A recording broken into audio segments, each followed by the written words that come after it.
Hello hi friends. Hello అండి friends, మీకు విషయం చెప్పాలనుకుంటున్నానండి.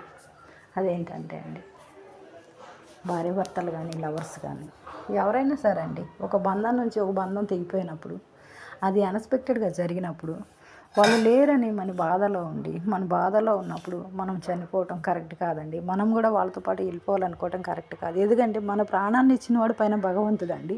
మన ప్రాణం ఎప్పుడు తీసుకోవాలో భగవంతుడికి తెలుసు. కాబట్టి ఇలాంటి డిసిషన్స్ ఎవరు తీసుకోవద్దండి దయచేసి. మీరు వెళ్ళిపోతారండి, వెనక ఎంతమంది అండి ఫ్యామిలీ ఎన్ని విధాలుగా సఫర్ అవుతుందండి. వాళ్ళ గుండె కోతని చూస్తాం కదండి. మనం చేయొద్దండి ఇలాంటి తప్పు. ప్లీజ్ అండి, అర్థం చేసుకోండి. ఎందుకు చెప్తున్నానో మీరే అర్థం చేసుకోండి. చాలా బాధగా ఉంటుంది. నేను కూడా నా తల్లిని కోల్పోయా, నా తండ్రిని కోల్పోయా, కానీ నేను ధైర్యం కలిగి ఉన్నానండి.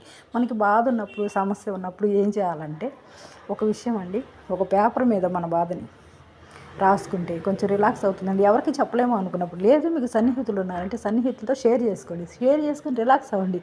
దేవుడు ఒక విషయాన్ని మనకి ఇచ్చాడండి, గుర్తుపెట్టుకోవాలి. అదేంటో తెలుసా? బాధని.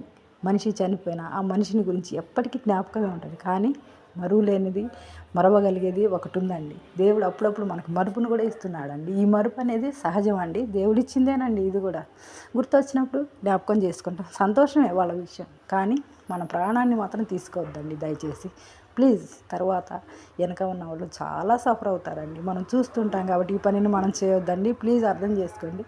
ఈ వీడియో మీకు నచ్చినట్లయితే లైక్, షేర్, సబ్స్క్రైబ్ అండి.